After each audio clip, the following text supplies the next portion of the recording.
Riigikogus oli täna parlamendikomisjoni arutelu Rail Baltica ehitusest. Külas olnud Läti esindaja ütles, et ärge mitte unistagegi sellest, et raudtee oleks 2030 valmis. Läheb aastaid ja aastaid rohkem. Läti poolt alustatakse siiski rahustavalt. Küsimus ei olevat selles, kas Rail Baltic valmis saab. Saavad küll. Aga lõppu tuleb see sõna, mis kogu optimismi maha tõmbab. Aga legally we're buying together. Do we want it or not? We have to build it together. So if one is failing, it's not an option. So Latvia is building and will build. But esimene aga on ajakulu. Praegu käivad Lätis ehitustööd Leedu piiri lähistel. Riiast põhja poole pole seni isegi rohuliblet liigutatud. Eesti riiki see siiski muretsema ei pane. Lätlastel on analoogsed väljakutsed ja samamoodi see projekt on üles ehitanud nagu Eestis. Ka Eestis tegelikult, kui me võtame Pärnu-Ikla lõigu, siis seal aktiivset ehitustegevust ei toimu. Samamoodi toimub ka sellel lõigul hetkel projekteerimine, aga see ei välista, et 2030 on need kõik lõigud töös.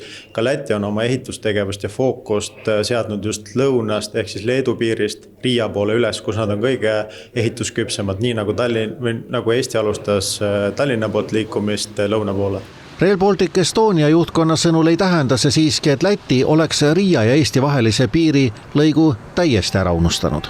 Ehitamise eelduste loomine käib ka põhja poole. Selleks, et saaks ehitamisega alustada, peavad olema ehitusprojektid, ehitusload olemas ja maad omandatud ja sellega on ka tegeletud, nii et see küpsus selleks on loodud. Ka ehitaja on olemas. Mõlemad riigid viitavad ka ühele ja samale probleemile. Euroopa Liidult on küll lubadus, aga mitte kindel otsus, kas ja kui palju raha ka edaspidi tuleb.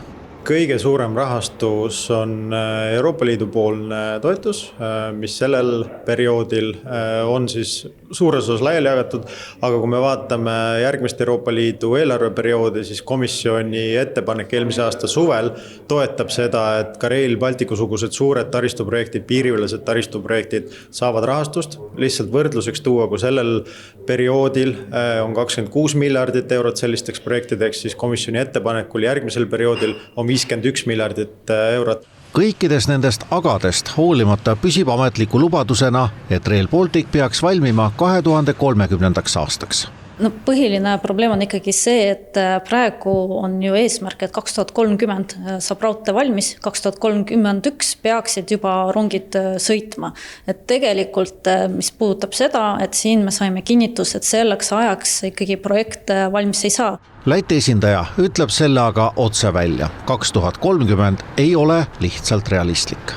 From what we found out in our investigation committee and the past track record, so looking at what we did and when we had money for things, so if we had money today, so if money wasn't an object of a problem, which is a problem for Estonia, Latvia, Lithuania as well, there is no theoretical possibility, mathematical possibility to have it ready by 2030. The realistic figure is 2034-35.